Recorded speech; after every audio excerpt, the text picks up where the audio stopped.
Olá, hoje nós vamos começar o curso de estudos bíblicos pelo livro do Evangelho de Marcos. Preciso passar algumas informações para vocês antes. Eu decidi usar a versão A Mensagem, que é uma versão mais fácil de entender, mais simples. E vocês não precisam ter essa versão com vocês, porque eu vou pôr tudo por escrito nos vídeos, não vai haver nenhum problema em relação a isso. Vocês fiquem à vontade para ler a versão que vocês têm.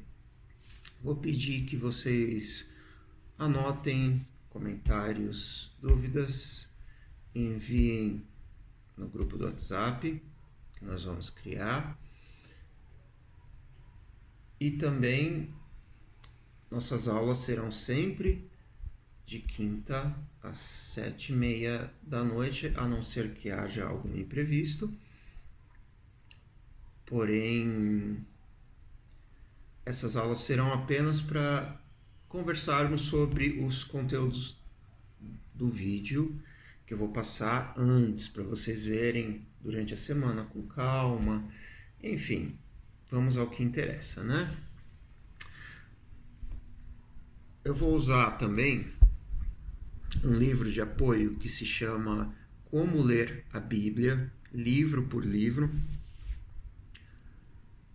Ele é um guia de estudo, então vai nos auxiliar muito, tá bom? Vamos ao curso de Marcos.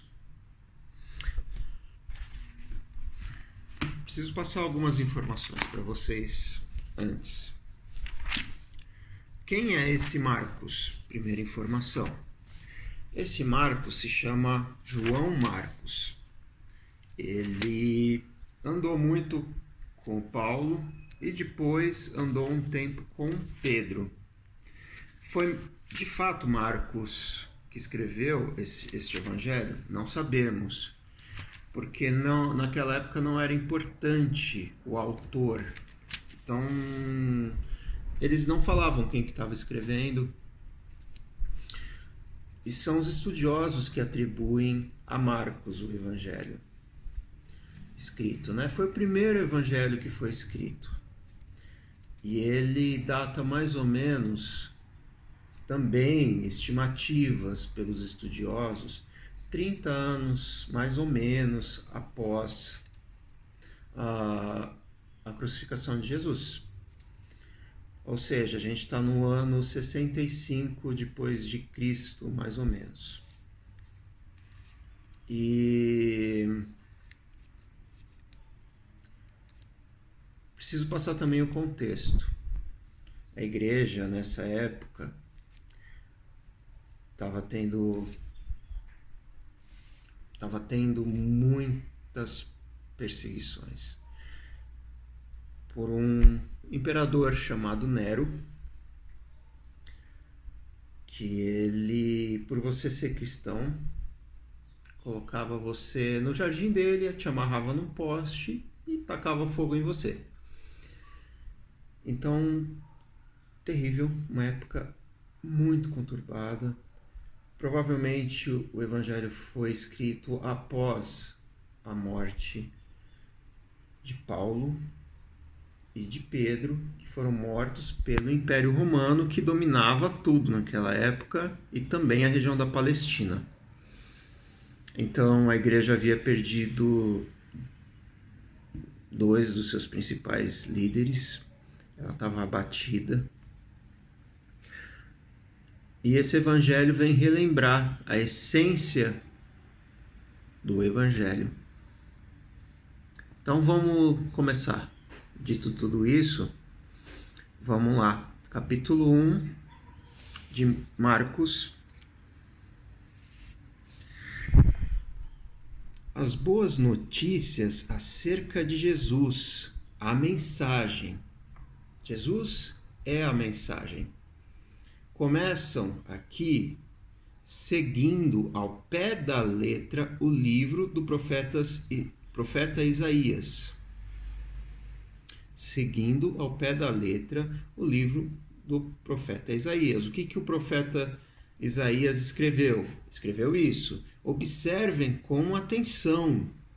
Enviei meu mensageiro adiante de vocês. Opa, então notem isso. Há um mensageiro aqui que ele vai à frente.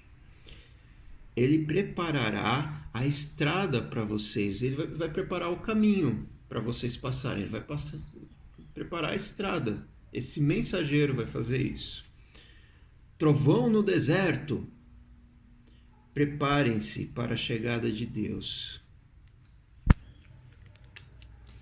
Houve trovão no deserto, um grande som no deserto. Preparem-se, porque Deus está vindo. Tornem o caminho plano e reto. O que significa tornar o caminho plano e reto? Anotem essa pergunta. João o Batista apareceu no deserto pregando um batismo de mudança de vida. Mudança de vida que leva ao perdão dos pecados. Ou seja, você fica livre da dívida do pecado. As pessoas se atropelavam para ir a ele, João Batista, desde a Judéia. Judéia era uma região maior que ficava ao sul, e na região da Judéia nós temos Jerusalém. Desde a Judéia e Jerusalém, e enquanto confessavam seus pecados, admitiam, falavam abertamente sobre os erros que eles estavam cometendo,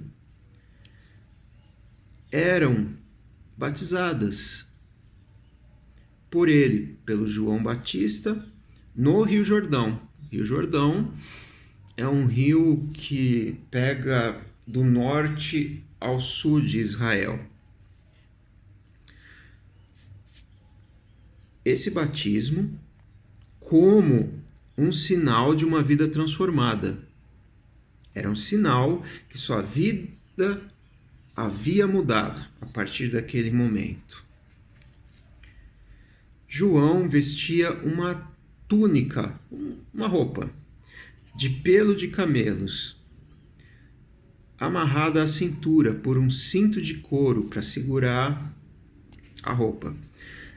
Alimentava-se de gafanhotos e mel silvestre, que é o que tinha na região que ele ficava. Só a pregação era esta. Olha aqui, ele dizia isto. O mais importante está por vir, ou seja, ele ainda não veio. O que é importante ainda não veio. O protagonista, o principal deste drama, perante o qual sou um simples figurante.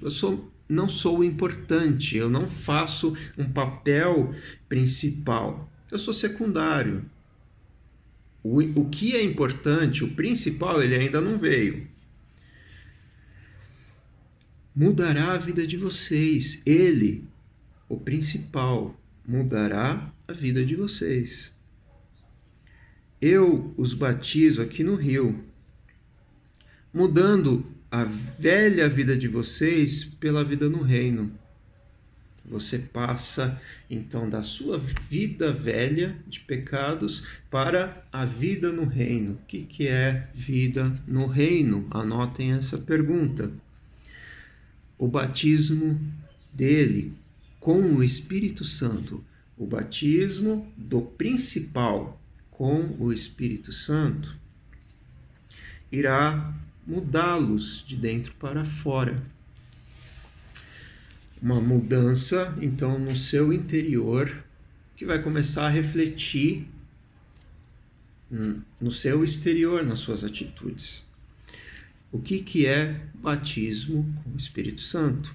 Outra pergunta aí. Nesta época, Jesus de Nazaré apareceu na Galileia e foi batizado por João. Esse mesmo que acabou de falar tudo isso, foi ele quem batizou Jesus de Nazaré. Nazaré fica ao norte de Israel. Eu vou ver se eu ponho aí nos nossos estudos um mapinha para vocês visualizarem.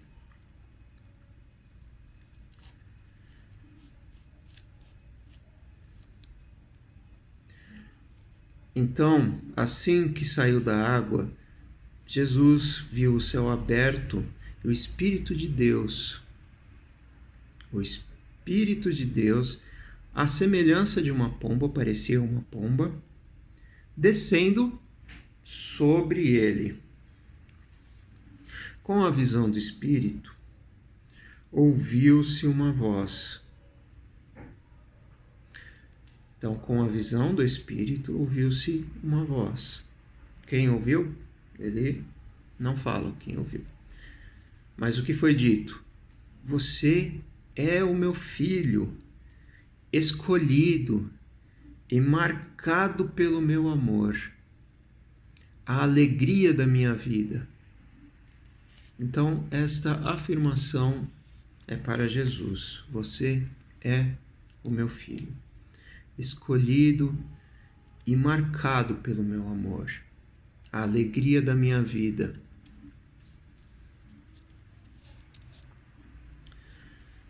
Imediatamente, o Espírito guiou Jesus ao deserto.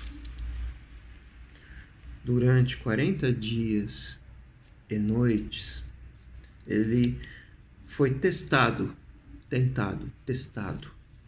por Satanás. Animais selvagens eram sua companhia e os anjos tomavam conta dele. Depois que João foi preso, Jesus mudou-se para a Galileia e ali pregava. Ou seja, há um acontecimento aqui que é a prisão de João. Então Jesus ele voltou para a região dele, que é a Galileia. O tempo é agora. Que tempo que é agora? O tempo que está falando lá no início. Vamos reler.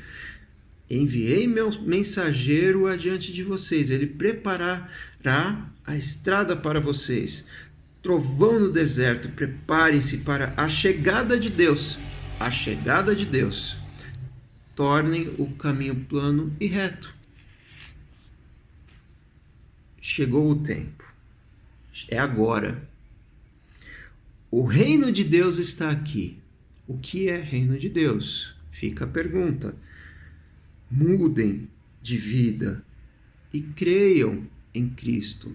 Creiam na mensagem. Caminhando pela praia no mar da Galileia, Jesus avistou Simão e seu irmão André pescando com redes. Eram pescadores, estavam pescando.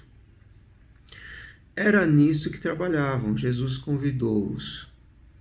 Venham comigo. Vou fazer de vocês um novo tipo de pescadores. Vou mostrar como pescar pessoas em vez de peixes. Sem fazer uma pergunta sequer, eles simplesmente largaram as redes e foram com ele. Esse é um acrescento, tá? Vou fazer de vocês um novo tipo de pecadores que o autor coloca, mas ele coloca isso baseado nos outros evangelhos, ok? Continuando, verso 19. Alguns metros adiante, perto da praia, ele viu os irmãos Tiago e João, filhos de Zebedeu, que estavam no barco, consertando as redes. Jesus fez aos dois a mesma proposta. Imediatamente, eles deixaram seu pai Zebedeu, o barco e os empregados e o acompanharam. Então já são 4 pessoas aqui acompanhando Jesus. Simão, que depois, mais tarde, vai se chamar Pedro, e seu irmão André, 2, Simão e André, Tiago e João. Já tem 4 seguidores que atentem para o chamado. Jesus fala, venham, e eles vão. Reparem na semelhança com Abraão. Jesus fala para Abraão, Deus fala para Abraão, vai, e ele vai. Muito bem, continuando. Eles entraram em Cafarnaum. Cafarnaum era uma cidade próxima, tá? De Nazaré, ao norte de Israel. Quando o sábado chegou, Jesus logo foi para a sinagoga e passou o dia lá ensinando. Sinagoga era igreja. Sábado, sabadão, dia de igreja, ele foi para a igreja e ficava ensinando lá. O povo ficou admirado com seu ensino objetivo e confiante, sem os sofismas. Sofismas são meias verdades, aquelas verdades fracas, sabe? Aquele papo que não é reto, irmão. É isso aí. E as citações usados pelos líderes religiosos.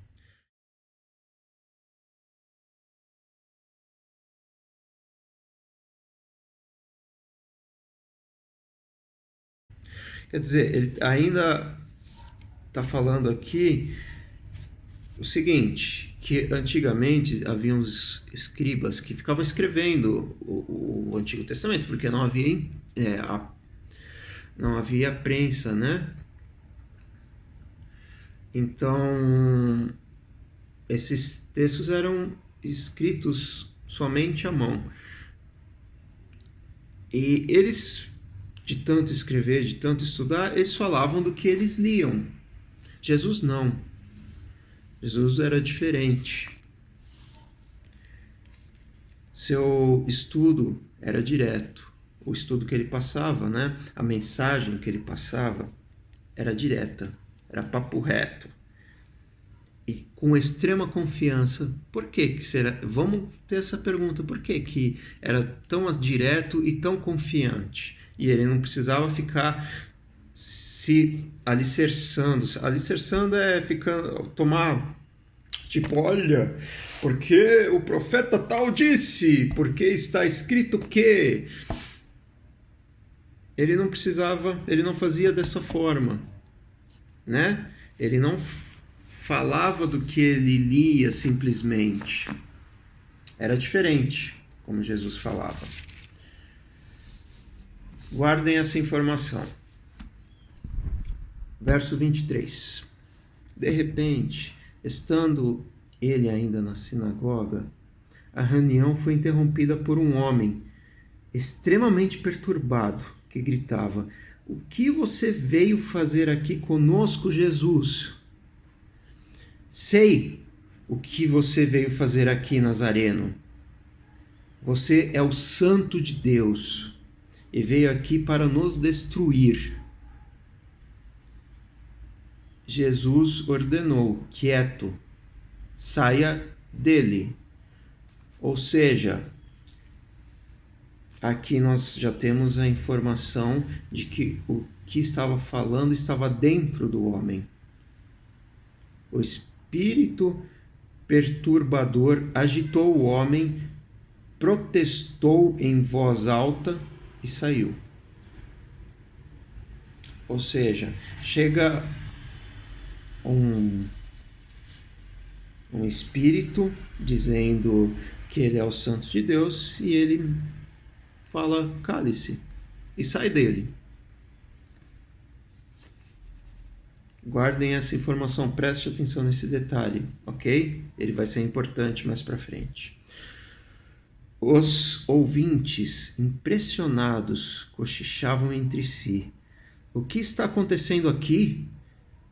Um novo ensinamento com demonstração prática. Observem, lembra que eu falei agora há pouco que ele não falava citando os outros antigos profetas, ele falava confiante? Aqui está uma informação importante, demonstração prática. Anotem isso. Ele consegue calar espíritos demoníacos imundos e ainda os expulsa. O que é isso? A notícia correu rapidamente e todos na Galileia ficaram sabendo do que aconteceu, do incidente. Jesus saiu da sinagoga e foi para a casa de Simão e André, os dois que estavam seguindo ele, junto com Tiago e João, acompanhado por Tiago e João. A sogra de Simão estava de cama, estava doente, ardendo em febre. Informado disso, Jesus foi até onde ela estava, pegou-a pela mão e a fez levantar-se. Tão logo a febre a deixou, ela foi preparar o jantar para eles. Tem umas brincadeiras que falam, foi por isso que Jesus curou ele, né? Jesus curou ela porque estava com fome, queria que ela fosse lá cozinhar. Não.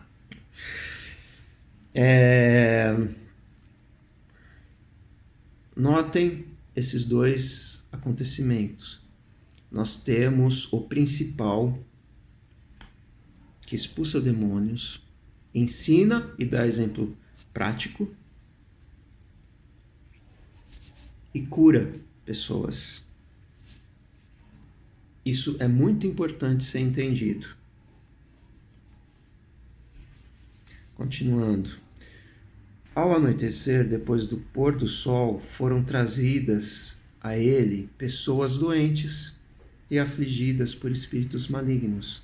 A cidade inteira fez fila na porta da casa. Ele curou os corpos doentes e as almas atormentadas. Alguém que cura corpo e alma.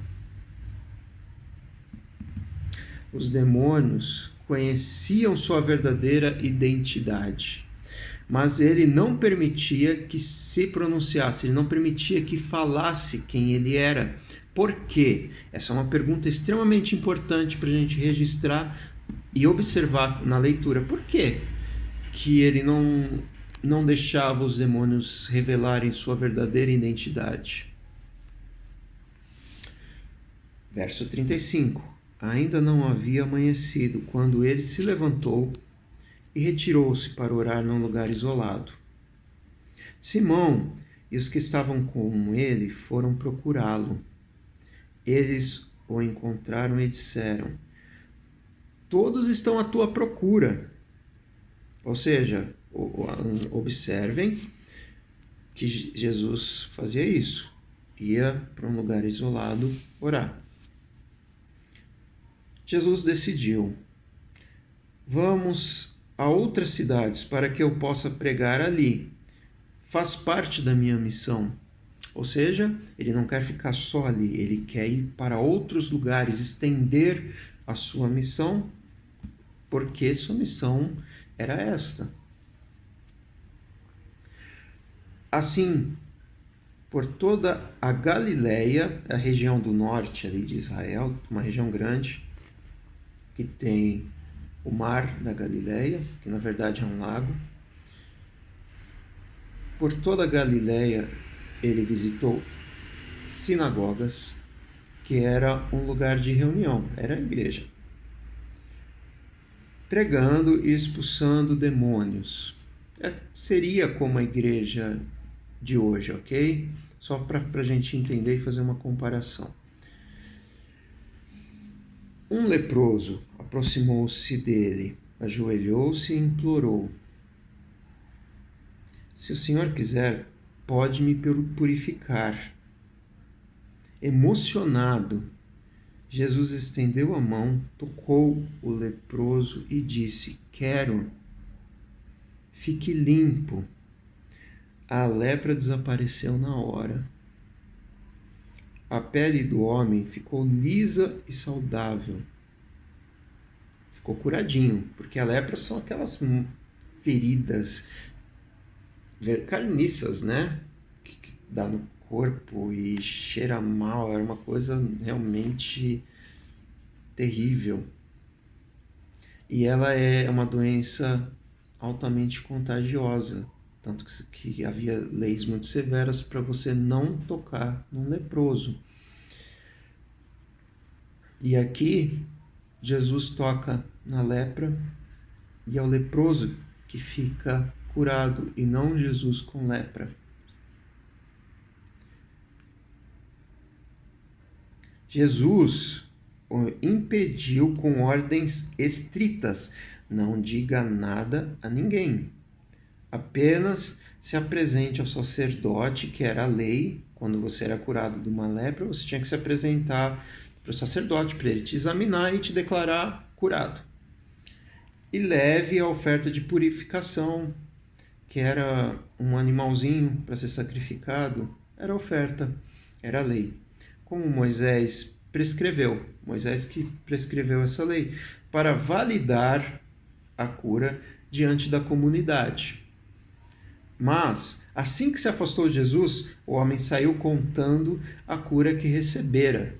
Ele desobedeceu Jesus deliberadamente. Observem que Jesus não queria que quem era curado, que quem tinha libertação de demônios, Jesus sempre dizia para não falar para as pessoas. Por quê?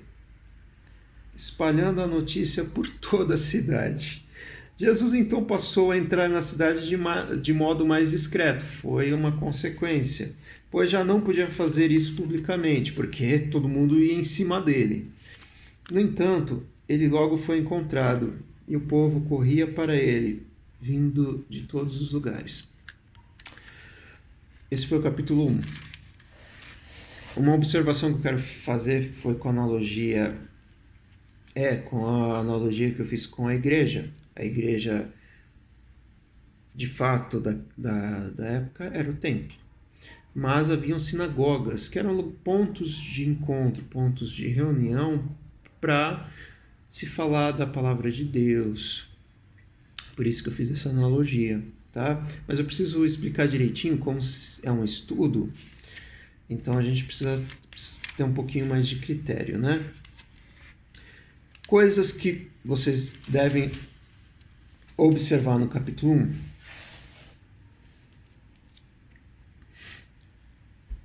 Batismo e arrependimento. Preparar a estrada. Observem isso. Segundo acontecimento, que tem totalmente a ver com o primeiro. O reino de Deus é chegado. O principal chegou. Esse principal cura a alma e o corpo das pessoas.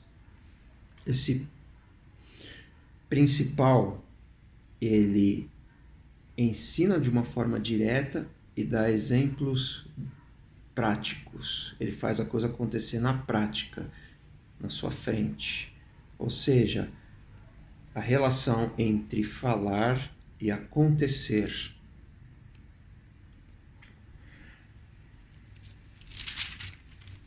Ok?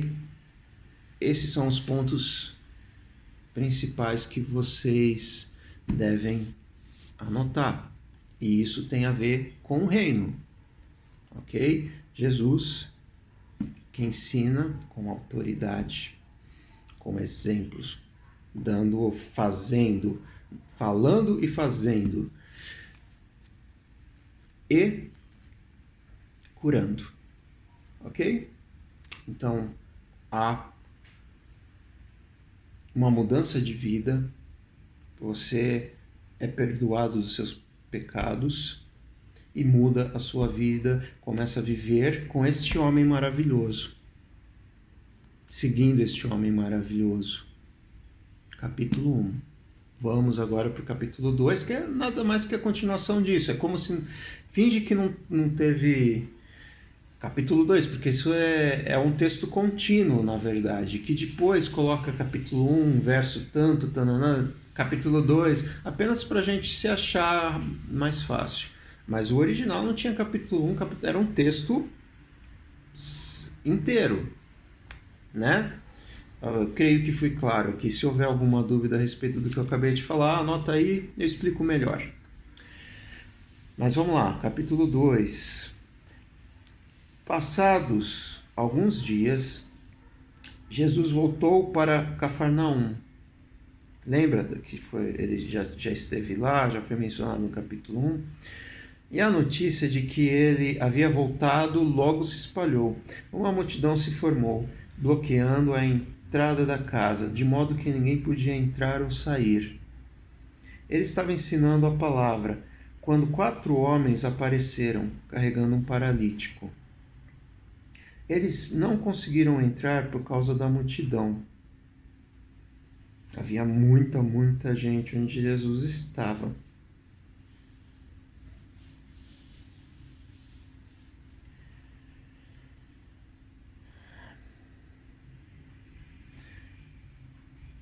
Por isso, continuando, por isso removeram parte do telhado. Ou seja, a gente não consegue entrar pela porta, beleza, vamos entrar por cima, a gente arranca esse telhado aqui. E desceram o paralítico em sua maca. Impressionado com tanta fé, Jesus estava muito impressionado com o que eles fizeram. Jesus disse ao paralítico: Filho, eu perdoo os seus pecados. Ele foi trazido, ajudado por amigos que não iam receber nada em troca, fizeram isso por amor ao seu amigo paralítico, queriam que ele ficasse curado. Essa era a alegria desses amigos. E fizeram o que foi necessário para chegar até Jesus. Se a gente não consegue entrar pela porta, a gente vai subir então em cima dessa casa, vai arrancar o telhado e vai descer ele por uma corda para Jesus curar ele. Eles foram lá para que esse paralítico fosse curado, o corpo. E Jesus declara: perdoa os seus pecados. Ele estava ali para ter o seu corpo curado, Jesus cura a alma dele. Verso 6. Alguns líderes religiosos que estavam presentes começaram a cochichar entre si. Ele não pode falar assim. Que blasfêmia! Pecado! Heresia! Só Deus pode perdoar pecados. Ele não é Deus. Então ele não pode perdoar pecados. Ele está se pondo no lugar de Deus. Heresia! Blasfêmia! Verso 8. Jesus sabia o que eles estavam pensando e perguntou: por que se mostram céticos, descrentes? O que acham que é mais fácil dizer? Eu perdoo seus pecados? Ou levante-se, pegue sua maca e comece a andar? Obviamente a resposta aqui: perdoa os seus pecados, porque você falar para um homem paralítico, levanta aí e anda, você sabe que você não tem poder para isso, então não vai acontecer, então isso é mais difícil. Mas Jesus não, Jesus era diferente. Como a resposta é óbvia, ele fala: pois bem, para que fique claro que sou o Filho do Homem, estou autorizado a fazer uma coisa e outra. Voltou-se para o paralítico e ordenou: levante-se, pegue sua maca e vá para casa. E o homem assim fez. Ou seja, houve cura física. Levantou-se, pegou sua maca e saiu andando diante de todos. Ou seja, muitas testemunhas viu o que aconteceu ali. Eles esfregaram os olhos porque não acreditavam, custando acreditar no que viam, mas então louvaram a Deus. Nunca vimos nada igual. Jesus foi uma vez mais caminhar à beira-mar. E de novo uma multidão foi atrás dele, coitado, né? Para ouvir o seu ensino. Queriam que ensinasse mais. Caminhando, ele viu Levi, filho de Alfeu, que era cobrador de impostos. Uma pessoa malquista. Ele cobrava imposto para o Império Romano, que era o povo que, pela guerra, pela força, dominava os judeus, os hebreus que viviam em Israel, viviam em Jerusalém, viviam em toda essa região. Então esse grupo era visto como um traidor da pátria. Está servindo aqueles que estão nos escravizando.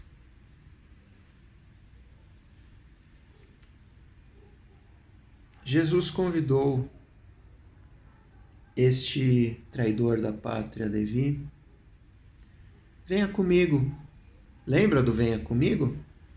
Fez o mesmo convite para Levi. Ele se levantou e passou a segui-lo, igual aos outros. Mais tarde, Jesus e os discípulos estavam jantando na casa de Levi. E seus convidados eram pessoas de má reputação. Ele se sentava com pessoas que eram pessimamente julgadas pela sociedade. Surpreendentemente, de surpresa, alguns deles se tornaram seguidores de Jesus. Os líderes religiosos e os fariseus, que eram um grupo que a gente vai falar bastante, mas era um grupo extremamente religioso, vendo Jesus na companhia daquela gente, foram tomar satisfação. Tipo, qual é a tua? Por que você está fazendo isso? Foram tomar satisfação com os seus discípulos. Que exemplo ele está dando? Andando com essa gente desonesta e ralé. Já foi chamado de ralé, irmão? Ou seja, gente de má reputação. Por que você está andando com essa gente de má reputação? Jesus escutou a crítica e reagiu. Quem precisa de médico? Quem é saudável ou quem é doente? Estou aqui para dar atenção aos de fora. Não para mimar os de casa, que se acham justos.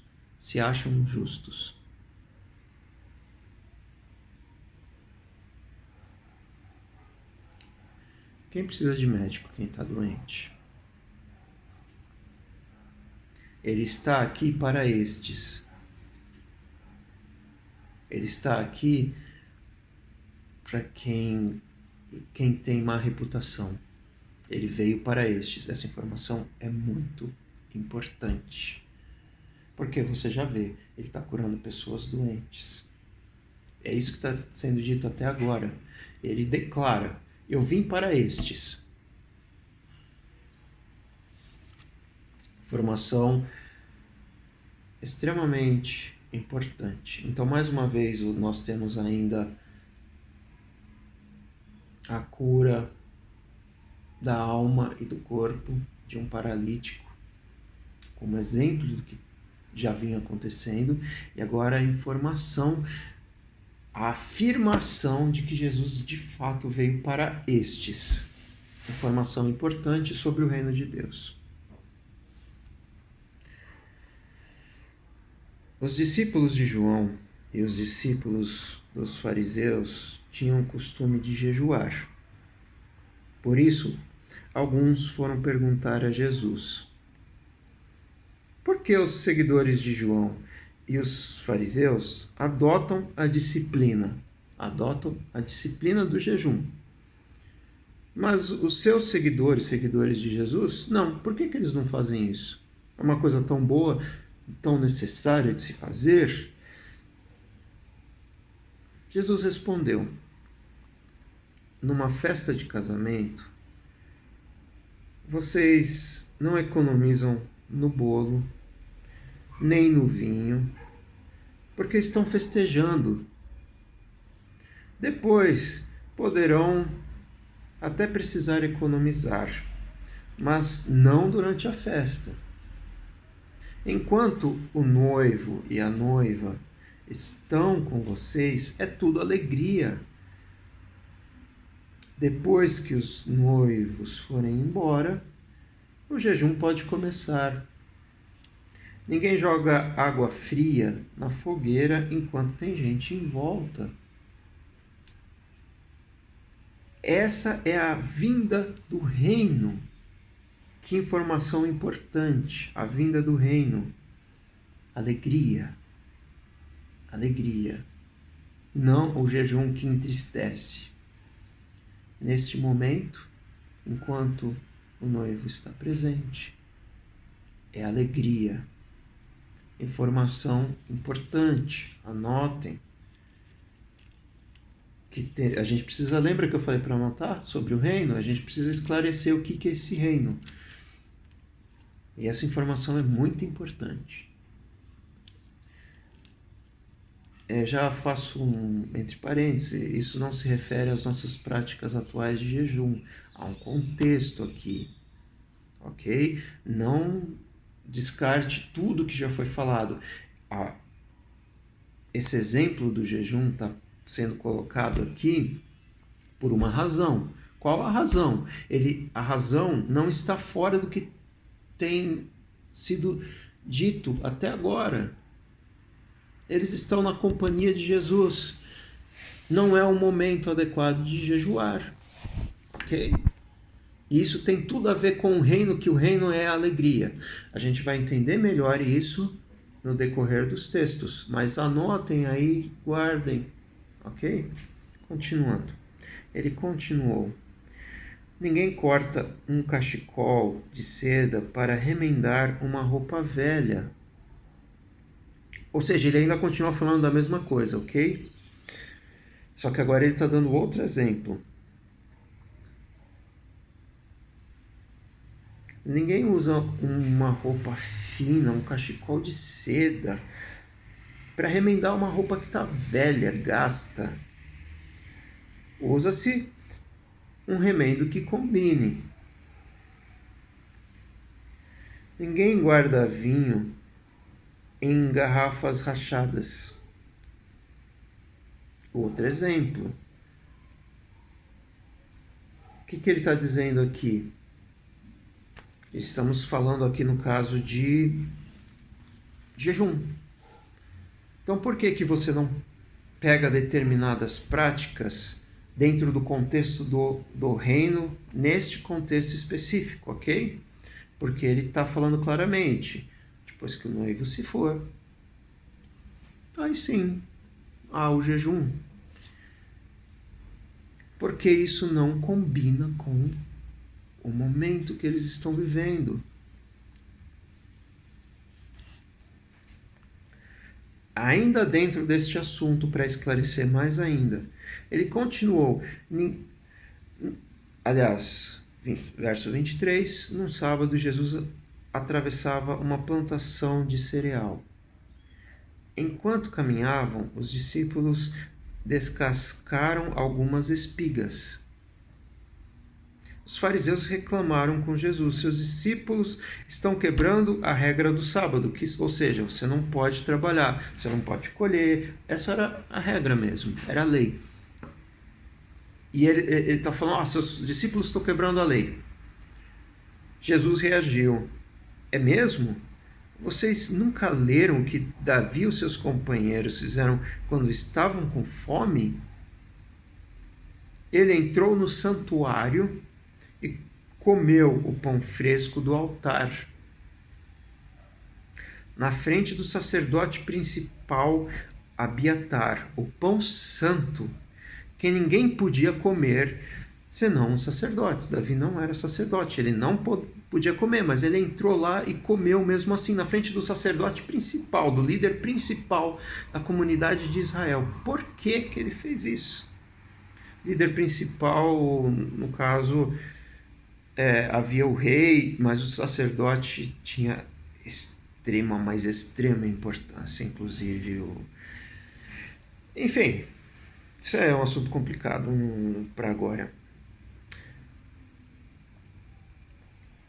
E repartiu. Davi comeu esse pão que ele não podia comer, era lei, e repartiu com os companheiros, ainda deu para os companheiros. Por quê? Porque ele estava com fome. Jesus acrescentou: o sábado foi feito para o nosso benefício, o benefício do homem. Não somos escravos do sábado. Não somos escravos da lei. O filho do homem não é escravo do sábado. É o Senhor dele. Então a gente está falando aqui de leis e de costumes. O que ele está falando? Leis e costumes servem ao homem e não o homem serve as leis e os costumes. Se a lei de descanso no sábado foi feita para o homem, não faz sentido o homem morrer de fome no sábado. Se ele quer realmente cumprir a lei de descanso, ele precisa estar saciado. Então, ele vai lá, pega o que é necessário para ele comer, come, está saciado, aí ele consegue descansar. Mesma coisa do jejum. Não faz sentido um momento de alegria você se entristecer. Essas coisas existem para nos beneficiar e não a gente ser escravo, burros de lei. O burro aí, um belo acrescento meu, hein? Peço até perdão por ele. Terminamos o capítulo 2. Então, observação. Jesus continua curando, ensinando. E ele veio para os que estão doentes. E ele declara: as coisas foram criadas para o homem se beneficiar. O homem não é escravo de coisas que foram criadas para ele. Não foi o homem que foi criado para estas coisas, mas a lei e os costumes foram criados para beneficiar o homem. Nunca o contrário. Nunca o homem que serve uma lei, que serve uma prática. Reflitam sobre isso, uma bela reflexão.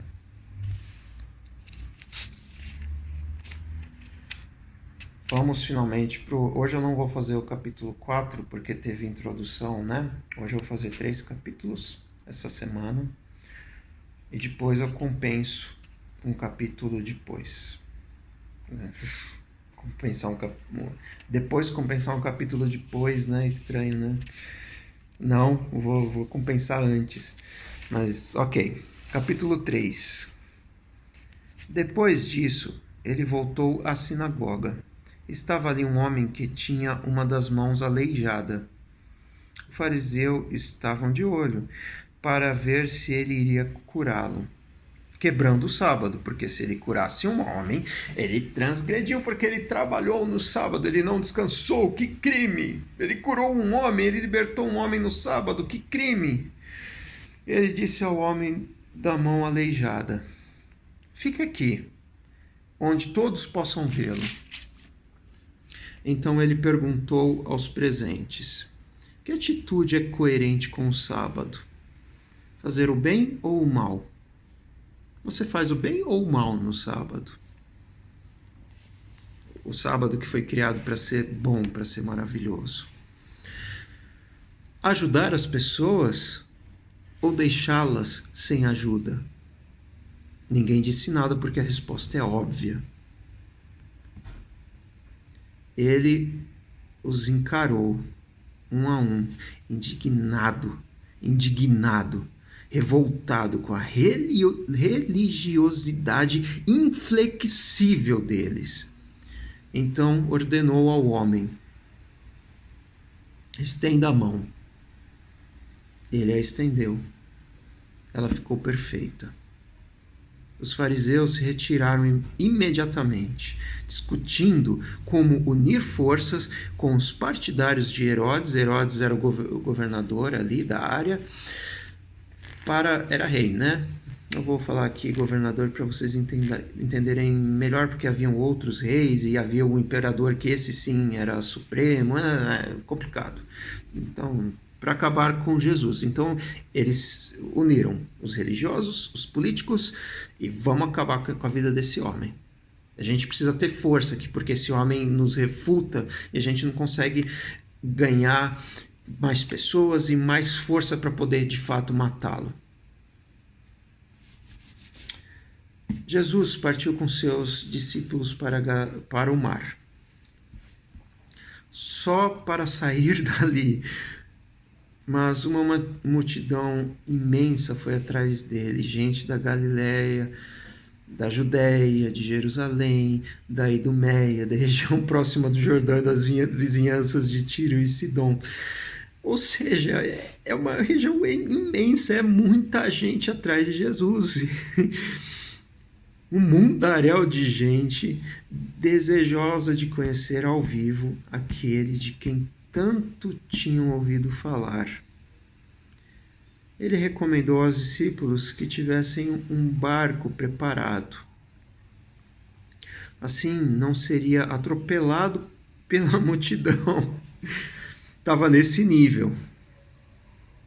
Então, ou seja, ele se isola ali na beira do mar da Galileia, né? Para ele poder falar e ensinar e não ser esmagado pela multidão que está alvoroçada ali atrás dele. Pelo fato de ele haver curado muitas pessoas, todos os que sofriam de algum mal se acotovelavam para chegar o mais perto possível dele e tocá-lo. Ou seja, a galera estava desesperada por cura, estava topando fazer qualquer coisa. E no caso dos espíritos malignos, quando o reconheciam, caíam e gritavam: "Você é o Filho de Deus." Mas Jesus não dava atenção a eles. O mesmo padrão de sempre. Pessoas cada vez mais seguindo Jesus e ele não deixando os espíritos falar, o mesmo padrão que está acontecendo aqui, né? A gente vê os mesmos fatos acontecendo. Por que ele está sendo tão repetitivo, Marcos, nesse padrão? Talvez isso seja importante. Observem isso e mais tarde vamos descobrir. No caso dos... Bom, desculpa, eu ia ler de novo. Então... E no caso dos espíritos malignos, quando o reconheciam, caíam e gritavam: "Você é o Filho de Deus." Mas Jesus não dava atenção a eles. Fazia-os calar, proibindo-os de dizer em público quem ele era. Mesmo padrão. Ele subiu a montanha e convidou alguns para o acompanhar. Ou seja, agora a gente já tinha visto lá que ele se isolava, né, para orar.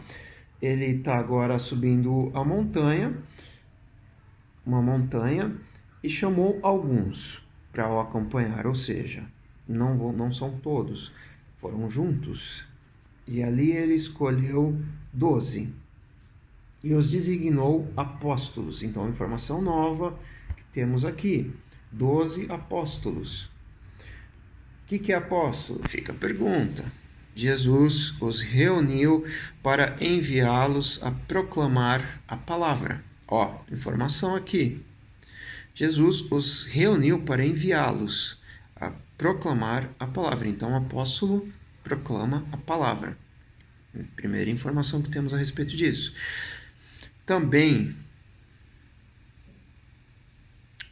lhes daria autoridade para expulsar demônios. Os 12 são. Ou seja, esses 12 que iam proclamar a palavra e expulsar demônios, são eles: Simão. Jesus mais tarde chamou Pedro, que significa rocha. Pedro significa rocha. Engraçado que Simão significa aquela folha que é levada pelo vento. Então, chamar Simão de Pedro é chamar ele do oposto do que ele tinha o nome. Se você é levado de um lado para o outro pelo vento, não. Eu te chamo rocha, você é firme. Tiago, filho de Zebedeu. João, irmão de Tiago. Jesus passou a chamar os irmãos Zebedeu de Boanerges, que significa filhos do trovão. A gente vai ver porque que ele chamou o João e Tiago de filhos do trovão mais para frente. André, Filipe, Bartolomeu, Mateus, Tomé, Tiago, filho de Alfeu, Tadeu, Simão o Zelote, Judas Iscariotes, que foi o que o traiu. Jesus foi para casa e, como sempre, uma multidão se formou em volta, como sempre.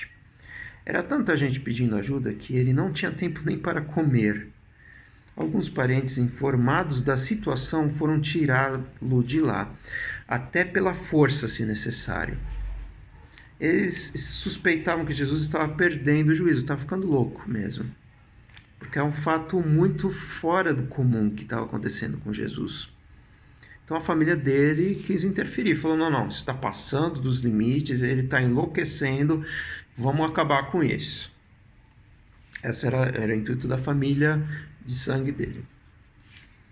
Os líderes religiosos de Jerusalém espalharam o boato de que ele estava praticando magia negra, fazendo truques diabólicos para impressionar o povo, mostrando poder espiritual. Jesus contestou essa calúnia, essa mentira, essa difamação dele. Faz sentido um demônio lutar contra outro demônio? Satanás expulsaria o próprio Satanás? Ou seja, eu vou expulsar a mim mesmo? Uma família que vive brigando se desintegrará. Ela acabará, ela irá falir, deixar de existir como família se ela briga. Se Satanás expulsa Satanás, não irá se destruir? Acham que é possível, em plena luz do dia, entrar na casa de um homem forte e acordado, e roubar seus bens sem amarrá-lo primeiro? Amarrem-no, então poderão roubá-lo. Aqui ele está falando sobre ainda um espírito imundo, expulsar espírito imundo só para impressionar o povo. Ele está falando isso não faz o menor sentido vocês falarem uma coisa dessa. E esse exemplo de entrar na casa de um homem forte e acordado, ou seja, está vendo tudo, está ciente de tudo que está acontecendo ali, e roubar seus bens sem amarrá-lo primeiro. Então, aqui Jesus ele faz uma analogia que é bem clara. O homem forte está dentro de uma casa e ele está falando de pessoas endemoniadas. Então, logo, a pessoa é a casa, o homem forte é o demônio. O que Jesus está falando? Você tem que amarrá-lo, fazer com que ele não consiga agir. Você tem que prendê-lo de modo que ele não consiga reagir. Você tem que fazer isso para expulsar, para roubar o bem da casa. O que é o bem da casa, senão o que tem dentro do homem que está sendo dito até agora? A alma. Então, você tem que neutralizar as forças dele, ele não consegue agir, ele está amarrado, e é por isso que muito crente fala, amarra, está amarrado, né? Mas enfim, isso só foi uma... Então, você neutraliza as chances dele revidar, e daí sim você pega de volta. Ele está explicando o que na verdade acontece.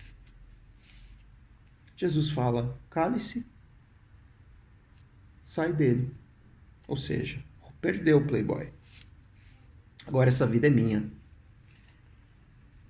É assim que acontece. Jesus explicou como acontece. Não só falou que não fazia sentido o que esses líderes religiosos estavam falando, como explicou como ele faz. Jesus fala: faço aqui uma advertência. Não há nada dito ou feito que não possa ser perdoado.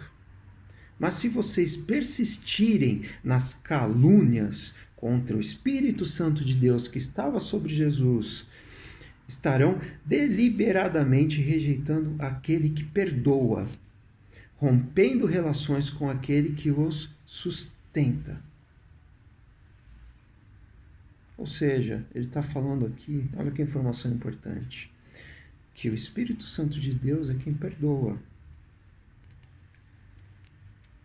E você, dessa forma, falando que o Espírito Santo de Deus é um espírito imundo, é um demônio, você está rejeitando ele.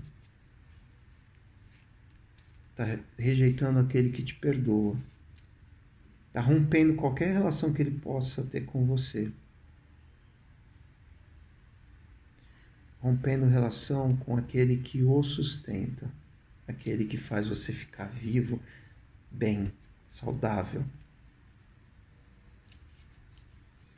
Ele fez essa advertência porque era acusado por eles de ter ligação com o maligno, como eu expliquei.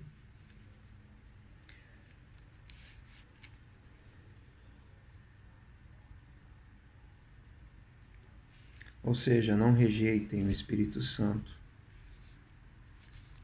Não chame o Espírito Santo de imundo. Continuando, naquele momento, sua mãe e seus irmãos apareceram, enquanto ele estava acontecendo isso. Estando do lado de fora, porque estava muita multidão lá dentro, mandaram um recado dizendo que queriam falar com ele. Ele, Jesus. Ele estava cercado pela multidão quando recebeu o recado. Sua mãe e seus irmãos estão lá fora à sua procura. Jesus respondeu: quem vocês acham que são minha mãe e meus irmãos? Quem que é minha mãe e meus irmãos? Olhando ao redor para cada um dos que estavam sentados à sua volta, ele declarou: estão bem aqui na frente de vocês. Estes, vocês que estão ao meu redor, estes são minha mãe e meus irmãos. Essa é a minha família. Mais vale a obediência que laços de sangue. Jesus define o conceito aqui de família, de paternidade. Isso é extremamente importante. Por favor, anotem isso com muito carinho. Quem é parte da família de Jesus? Aqueles que obedecem. Não é definida a família de Jesus por qualquer traço de sangue, por DNA, porque você nasceu em X família. Nada disso importa. Se você obedece, você é filho de Deus. Porque Ele é filho de Deus. Você faz parte da família de Jesus. Esse conceito é extremamente importante. Quem faz a vontade de Deus, este é meu irmão, irmã e mãe. É isso, pessoal. Fiquem com Deus. Deus abençoe.